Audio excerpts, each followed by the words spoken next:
السلام علیکم dear students of grade 7، کیسے ہیں آپ؟ امید ہے آپ سب خیریت سے ہوں گے۔ ڈیئر اسٹوڈنٹس، آج ہم حاضر ہوئے ہیں ایک نئی ویڈیو اور ایک نئے سبق کے ساتھ۔ چلیے اپنے سبق کی طرف چلتے ہیں۔ تو اسٹوڈنٹس، پریویس ویڈیو میں ہم نے سبق رسولوں پر ایمان پڑھا تھا۔ اس کے سوال جواب ہم نے اپنی کاپی میں لکھنے تھے۔ آپ نے بہت اچھے سے اپنا کام مکمل کیا۔ اب اس سے اگلے سبق کو ہم آج پڑھیں گے۔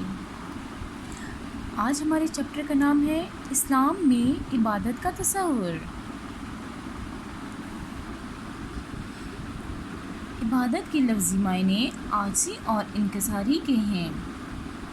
اصطلاح میں عبادت سے مراد اللہ تعالیٰ کو اللہ مانتے ہوئے اس کے حضور عاجزی و انکساری کا اظہار کرنا، اس کی اطاعت کرنا اور اس کی تعظیم بجا لانا ہے۔ اسلامی تعلیمات کے مطابق انسانی زندگی کا بنیادی مقصد اللہ تعالیٰ کی عبادت کرنا ہے۔ اللہ تعالیٰ کا ارشاد ہے، ما خلقت الجن والانس الا لیعبدون، ما خلقت الجن والانس الا لیعبدون۔ ترجمہ: اور میں نے جنوں اور انسانوں کو اس لیے پیدا کیا ہے کہ میری عبادت کریں۔ بچوں، عبادت کے معنی ہے عاجزی اور انکساری۔ عبادت سے مراد اللہ تعالیٰ کے سامنے عاجزی اور انکساری کا اظہار کرنا، اللہ تعالیٰ کی اطاعت کرنا اور اس کی تعظیم بجا لانا۔ اسلامی تعلیمات میں انسانی زندگی کا بنیادی مقصد صرف اللہ تعالیٰ کی عبادت کرنا ہے۔ قرآن پاک میں اللہ تعالیٰ نے فرمایا، میں نے جنوں اور انسانوں کو اس لیے پیدا کیا ہے کہ میری عبادت کریں۔ اللہ تعالیٰ کے تمام انبیاء کرام علیہ السلام صرف اس لیے دنیا میں تشریف لائے کہ وہ لوگوں کو اللہ تعالیٰ کی عبادت کی طرف بلائیں۔ اللہ تعالیٰ کا ارشاد ہے، وَلَقَدْ بَعَثْنَا فِي كُلِّ أُمَّةٍ رَسُولًا أَنِ اعْبُدُوا اللَّهَ وَاجْتَنِبُوا الطَّاغُوتَ۔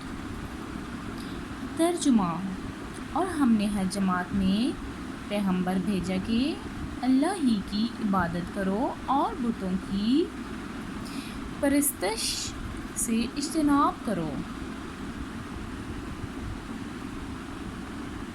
اس ارشاد سے واضح ہوتا ہے کہ جو انسان اللہ تعالیٰ کی عبادت نہیں کرتا وہ ایک ناکام و نامراد انسان ہے، اور وہ دنیا و آخرت دونوں میں ناکام و نامراد ہوتا ہے۔ بچوں، اللہ تعالیٰ نے حضرت آدم علیہ السلام سے لے کر ہمارے آخری نبی حضرت محمد صلی اللہ علیہ وآلہ وسلم تک جتنے بھی انبیاء کرام دنیا میں تشریف لائے، ان کے ذمے اللہ تعالیٰ نے یہ کام لگایا کہ وہ لوگوں کو اللہ تعالیٰ کی طرف بلائیں۔ سورۃ النحل میں اللہ تعالیٰ فرماتے ہیں، اور ہم نے ہر جماعت میں پیغمبر بھیجا کہ اللہ ہی کی عبادت کرو، بتوں کی پرستش سے اجتناب کرو۔ جو انسان اللہ تعالیٰ کی عبادت نہیں کرتا وہ دنیا میں بھی ناکام ہوتا ہے اور آخرت میں بھی ناکام ہی ہوتا ہے۔ پیارے بچوں، یہاں پہ ہم اپنی پڑھائی آج ختم کرتے ہیں۔ اب چلتے ہیں سوال جواب کی طرف۔ سوال نمبر 1، عبادت کا اصطلاحی مطلب کیا ہے؟ یہ ابھی ہم نے صفحہ نمبر 21 پر پڑھا تھا۔ بچوں، سوال نمبر 1 کا جواب ہے، عبادت کے لفظی معنی عاجزی اور انکساری کے ہیں۔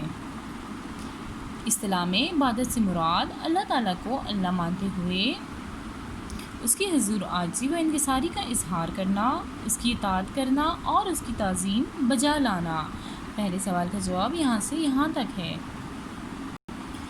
تو بچوں سوال نمبر 1 کا جواب ہم نے اپنی کاپی میں بہت ہی اچھی رائٹنگ میں لکھنا ہے۔